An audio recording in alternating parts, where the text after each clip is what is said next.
Welcome to Suman TV. నేను మీ నవీన్. ప్రస్తుతం మనతో ప్రముఖ పల్మనాలజిస్ట్ డాక్టర్ వెంకటలక్ష్మి గారు ఉన్నారు. హాయ్ మ్యామ్, నమస్తే అండి. నమస్తే అండి. మ్యామ్, చాలా మంది కూడా భయపడిపోతా ఉన్నారు అసలు క్యాన్సర్ అంటేనే. ఎందుకంటే వరల్డ్ హెల్త్ ఆర్గనైజేషన్ కూడా చెప్తా ఉంది, సో క్యాన్సర్ పైన ఒక అవగాహన తీసుకొని రావాలి, లేకపోతే ఇంటికి ఒక డయాబెటిక్ పేషెంట్ ఎట్లా ఉన్నారో సో క్యాన్సర్ బారిన పడే వాళ్ళ శాతం కూడా పెరుగుతుంది అంటున్నారు. సో యాజ్ ఎ పల్మనాలజిస్ట్గా సో లంగ్ క్యాన్సర్ అనేది ఎందుకు అటాక్ అవుతుంది? ఎందుకంటే సిగరెట్ కూడా అలవాట్లేదు మాకు, అయినా కూడా క్యాన్సర్ వచ్చేసింది అంటుంటారు. సో దీనికి సంబంధించి పూర్తి సమాచారం.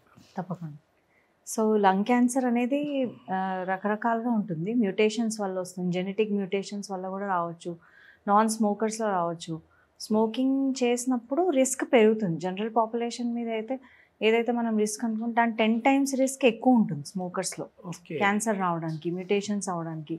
బాడీలో ఒక్క చిన్న మ్యూటేషన్ అయినా కూడా క్యాన్సర్ రిస్క్ అనేది అక్కడి నుంచి మెల్లిమెల్లిగా గ్రోత్ అయ్యి ఆ రిపేర్ అనేది మన బాడీలో డ్యామేజ్ అవుతే, ఒకసారి సెల్స్ అనేవి మ్యూటేట్ అవ్వడం స్టార్ట్ అవుతే ఇట్ బికమ్స్ క్యాన్సరస్. ఇది ఏ స్టేజ్లో ఉన్న వారికి సీరియస్ మ్యామ్, సివియర్గా తీసుకోవచ్చు? సో స్టేజ్ అనేది స్టేజ్ 1, 2, 3, 4 అంటాము. సో స్టేజ్ 4 అనేది లాస్ట్ స్టేజ్.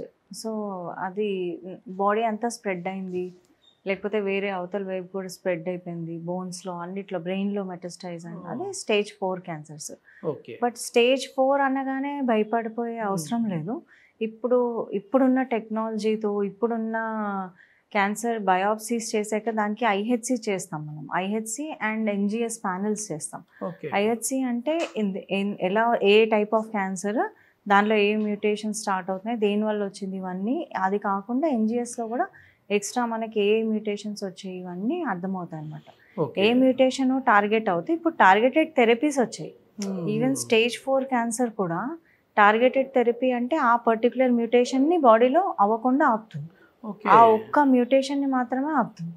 సో మిగతా సెల్స్ ఏం ఎఫెక్ట్ అవ్వవు, ఇది ఒక్కటే ఆపుతుంది. దీన్ని క్యాన్సర్ని ఇంకా ఉన్నదాన్ని పెరగకుండా జీరో చేసేస్తుంది అన్నమాట. ఓకే, మన బాడీలో వచ్చే చేంజెస్ ఏంటి మ్యామ్? అంటే లంగ్ క్యాన్సర్ వచ్చింది అని ఏమైనా మాకు సింటమాటిక్గా తెలిసే విధంగా ఉంటుందా? ఎందుకంటే కాఫ్ వచ్చిన వెంటనే భయపడిపోతా ఉంటారు, అదే విధంగా మనం దగ్గినప్పుడు ఏదైనా బ్లడ్ పడినా కూడా ఏమైనా క్యాన్సర్ అటాక్ అయి ఉంటుందా అని భయపడతా ఉంటారు.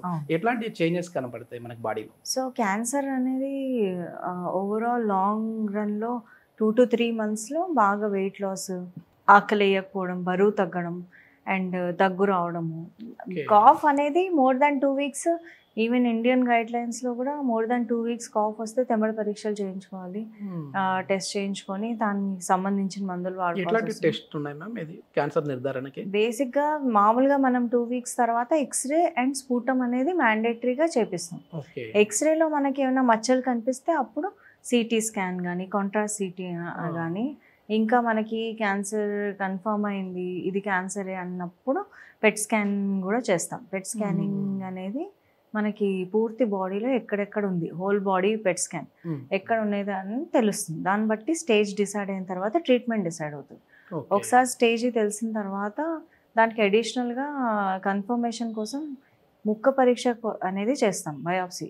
సో లంగ్ బయాప్సీ అనేది బ్రాంకోస్కోపీగా ముక్కు నుంచి లోపలికి వెళ్ళి ఆ ప్లేస్కి, పర్టికులర్ ప్లేస్కి వెళ్ళి, ఇప్పుడు నేను చేసే ఇన్స్టిట్యూషన్ కిమ్స్ లాంటి సెంటర్స్లో అన్ని ఎక్విప్మెంట్స్ ఉంటాయి. లైక్ అవి డైరెక్ట్లీ ఆ ప్లేస్కి వెళ్ళి అక్కడి నుంచి చిన్న పీస్ అండర్ సిఆర్మ్ గైడెన్స్ చూస్తూ ఆ ఏరియా నుంచి తీసినామా లేదా అనేది కన్ఫర్మ్ చేసుకుంటూ తీస్తాం. తీసి ఆ టెస్ట్కి పంపిస్తాం. స్లైడ్స్ మీద ఇమీడియట్గా కొంత చూస్తాము, కొంత టెస్టింగ్ కూడా పంపిస్తాం. సో మనకి cancer on site, rapid on సైటే కొంత తెలుస్తుంది, ఇది మ్యాలిగ్నెంట్ సెల్స్ పాజిటివా కాదా అనేది అప్పుడే అర్థమైపోతుంది.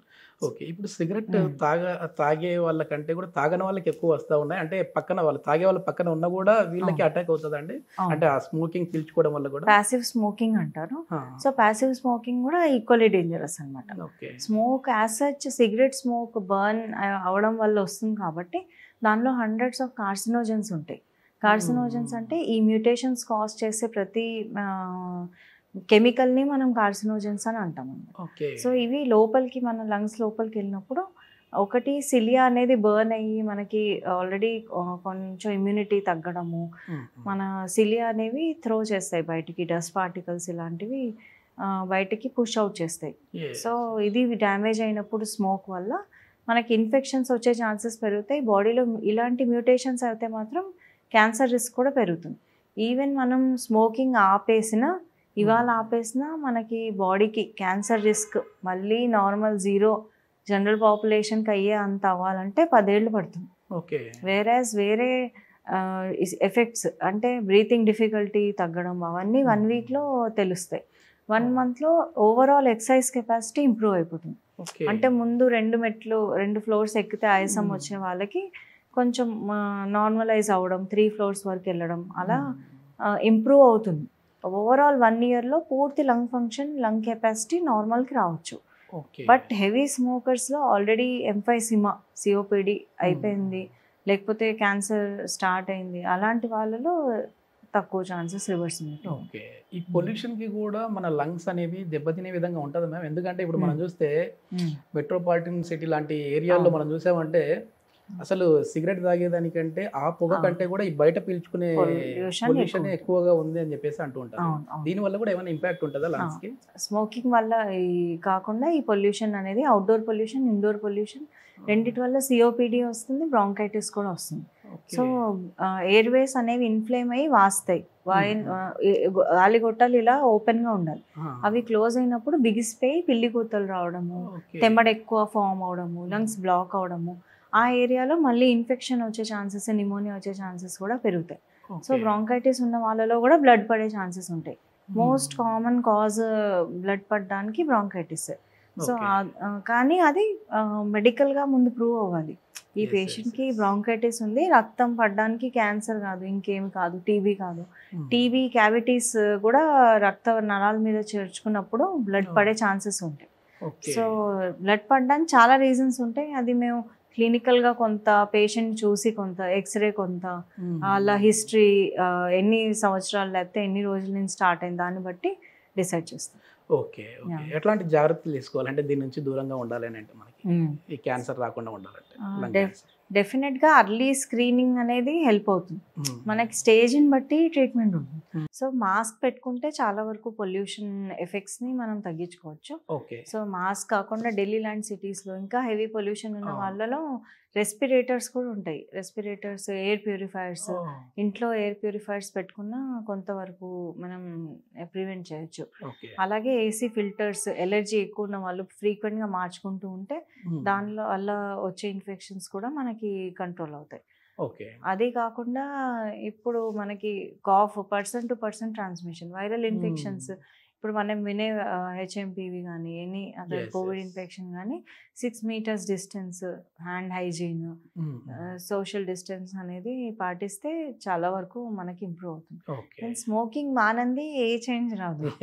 మనం ఏం చేసినా చాలా మంది అడుగుతూ ఉంటారు డిటాక్స్ ఫుడ్ ఏమైనా ఉంటుందా ఈ స్మోకింగ్ ని అంటే న్యూట్రలైజ్ చేసడానికి లేకపోతే డీటాక్స్ చేయడానికి ఏమైనా ఫుడ్ ఐటమ్ తీసుకుంటే సరిపోతుంది.